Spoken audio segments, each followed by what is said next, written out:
Obrigado, Brites. Agradecer o convite, presidente Albrites, e hoje eu vou falar um pouco sobre PrEP e PEP. Não, antes um pouquinho de falar, de começar a minha palestra em si. Essas capas de registro, elas mostram o que aconteceu desde o começo dos anos 80 até 2011, em que saiu-se uma situação de desespero, uma situação de vitória, que é o fim da AIDS, que se resolver tudo. E a sensação contaminou, inclusive, a Organização da Saúde. Hold on. I think there's a error there. You started my talk. Ao fim do capítulo final da epidemia de AIDS, quando chegaríamos a ter, no máximo, 500 mil infecções por ano no mundo inteiro. No entanto, a realidade foi diferente. Aqui temos que, em 2019, nós estávamos com 1.700.000 infecções naquele ano e não chegamos de jeito nenhum ao alvo de 500 mil infecções. Isso, embora a gente tenha, hoje, um grande número de intervenções que demonstradamente funcionam para a prevenção de HIV, da infecção por HIV. Tanto intervenções baseadas em antirretrovirais, quanto baseadas na mudança do comportamento. Entre elas, PEP e PrEP, que são as coisas que a gente vai falar um pouco hoje. PEP é uma coisa, a PEP é o uso de medicamentos ou de produtos imunobiológicos após a exposição a uma substância ou agente infeccioso, na esperança de prevenir uma infecção ou interromper uma doença. E PEP já se usa desde 1889, quando Pasteur usou o soroquino para evitar o desenvolvimento de raiva após uma mordida por cão raivoso. Nunca houve falha de prevenção de raiva quando feita adequadamente.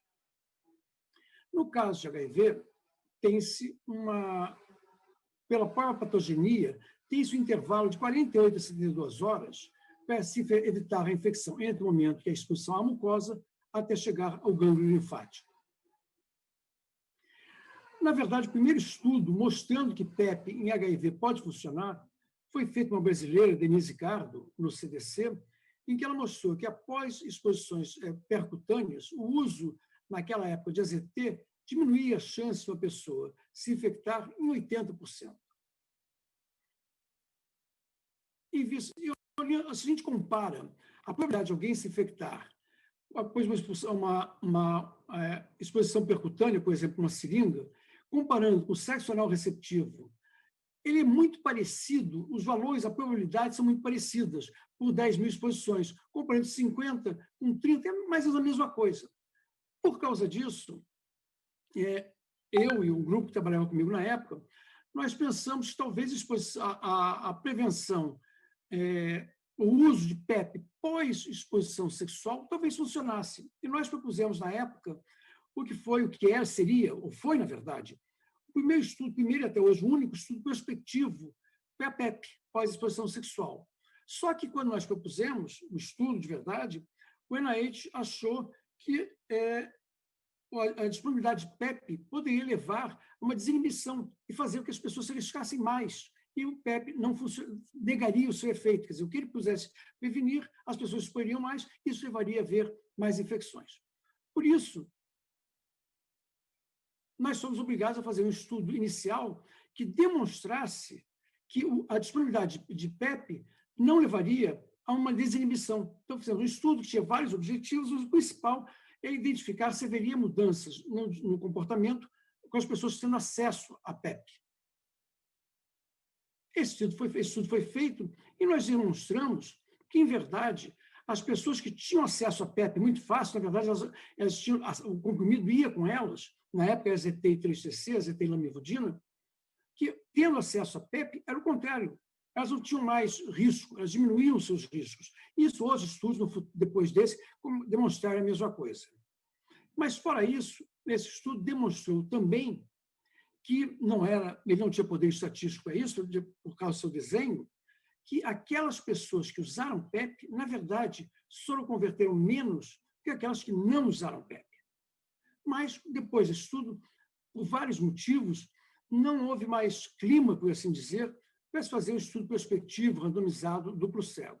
E pouco depois nós publicamos esse estudo, mas na mesma época eu fui chamado para os Estados Unidos, no CDC, e junto com outras pessoas, esse estudo e vários outros foram usados para que... Desculpa. Nesse estudo, nós percebemos que um dos motivos das pessoas não usarem PEP quando tinham acesso a PEP era subestimar o risco que tinham que ter numa situação, e principalmente quando tinham sexo com um parceiro fixo. E, a partir desse estudo, eu fui chamado com outras pessoas, nós fizemos, em 2005, os primeiros guidelines do CDC para profilaxia para PEP, pós-exposição sexual. Foi publicado em 2005. 10 anos depois, no CROI 2015, o Ken Meyer, que é um dos principais nomes, talvez o principal nome no mundo sobre PEP, na palestra dele de revisão sobre PEP, ele falou que, considerando os modelos animais, o estudo da Denise Carmo e o nosso estudo no Brasil, nunca seria antiético, não seria ético fazer um estudo de verdade, um estudo de eficácia. E, por isso, todos os guidelines seriam só baseados nos estudos que a gente já tinha. E isso é verdade, tanto que em 2016 o CDC fez novos guidelines, em 2018 a OMS seus novos guidelines, e todos se baseiam nas mesmas recomendações, nos mesmos estudos, principalmente um dos principais prospectivos é o nosso, aquele de 2004. O Brasil também tem os seus guidelines de PEP, guidelines são bastante detalhados, bastante bem feitos, e aí tem um fluxograma dizendo exatamente o que fazer, que situações usar ou não usar.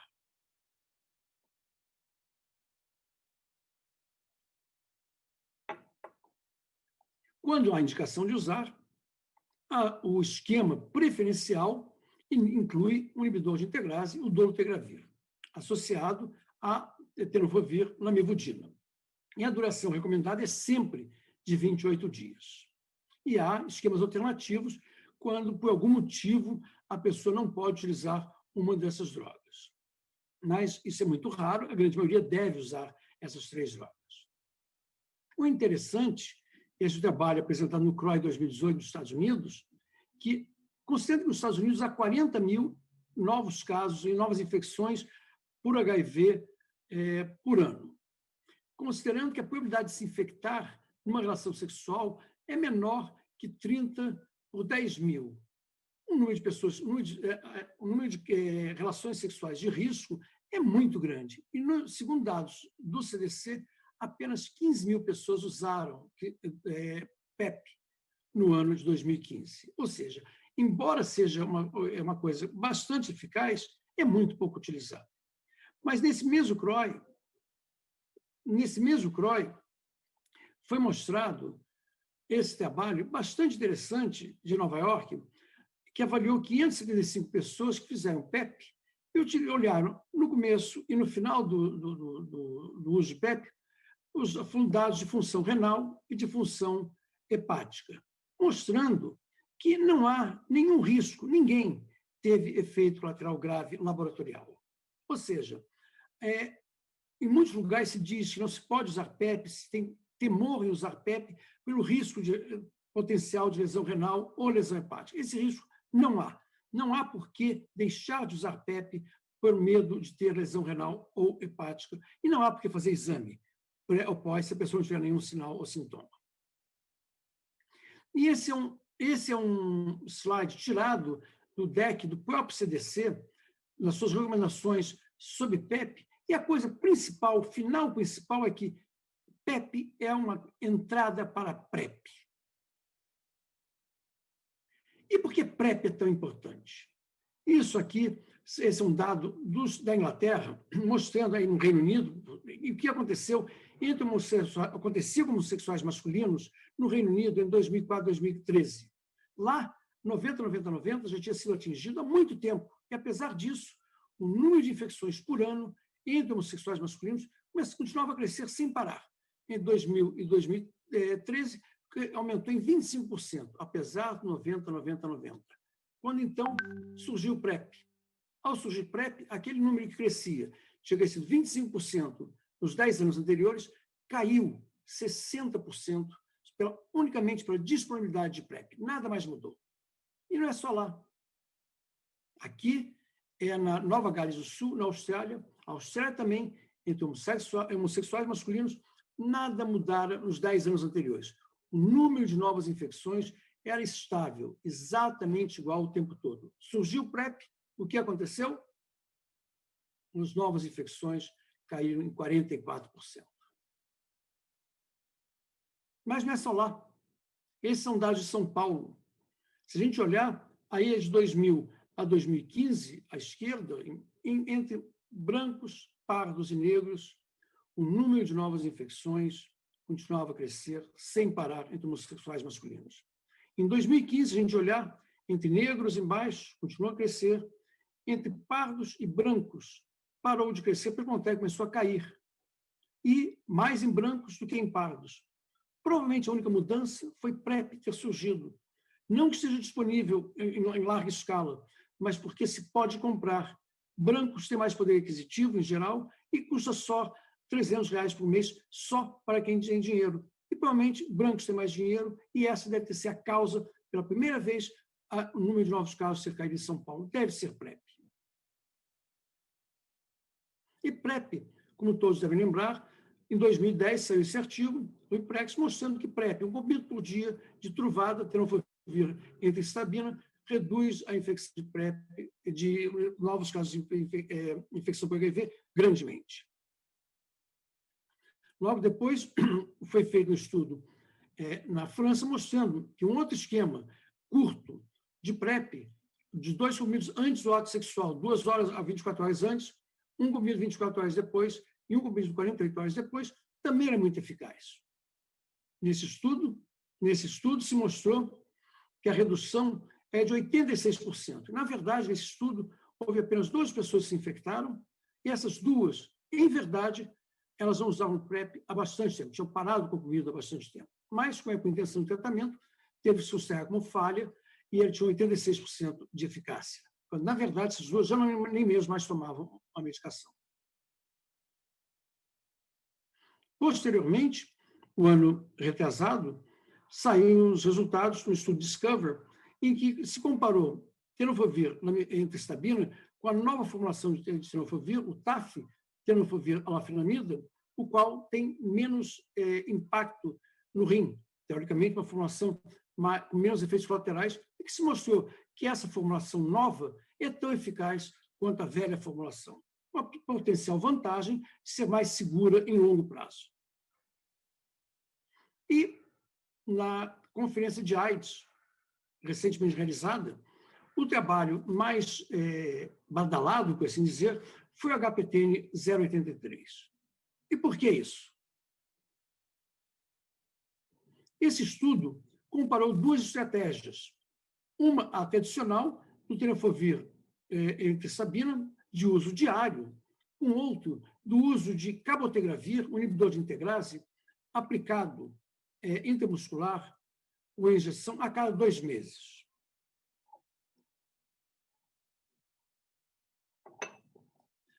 Nesse estudo, foram randomizadas quase 4.600 pessoas, divididas em 2 braços, de mais ou menos 2.250 em cada um dos braços. Eu não vou entrar em detalhes por falta de tempo, mas basicamente os 2 grupos são equivalentes, e o que aconteceu foi até surpreendente. Esperava-se que os 2 braços fossem equivalentes, e, na verdade, o que aconteceu foi que o braço de cabotegravir foi superior, ou seja, houve 52 infecções após um segmento mediano de 1,4 anos, uma incidência total de 0,81 por 100 pessoas ano. Foram 39 infecções no braço tenofovir entristabina e 13, ou seja, 3 vezes mais no braço normal, usual, do que no braço cabotegravir. 3 vezes mais, ou seja, superioridade. E também não dá para entrar em detalhes, o interessante é que no braço cabotegravir houve, das 13 infecções, 5 pelo menos, essas marcadas abaixo, ocorreram em pessoas que estavam fazendo uso regular das injeções. Elas vieram, tomaram injeções no momento correto e, mesmo assim, se infectaram. Já no outro braço, as pessoas, houve 39 infecções, também é um slide complicado, não há tempo de explicá-los, mas, aparentemente, as pessoas buscavam seus frascos e tinham contagem de pílulas adequadas, e, mesmo assim, se infectaram.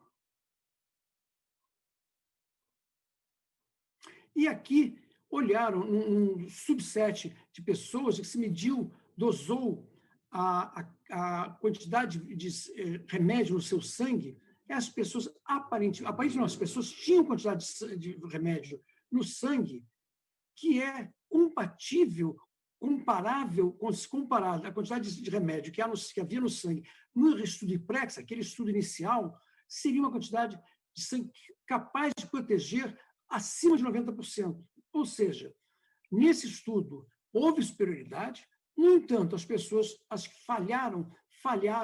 No caso do cabotegravir, várias delas estão recebendo medicação, e no caso do outro braço, do tenofovir entecabina, muitas delas, aparentemente, com quantidade de remédio suficiente para proteger grande parte delas. Ou seja, essas falhas não estão bem explicadas no momento, e não sabemos até o momento o que aconteceu com elas, porque não foi feita análise ainda farmacológica dessas pessoas.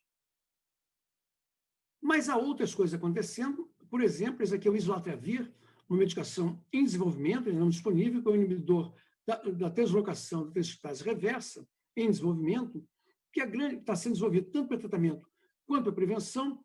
O interessante dele é que pode ser feito um implante, como existem os implantes para contracepção.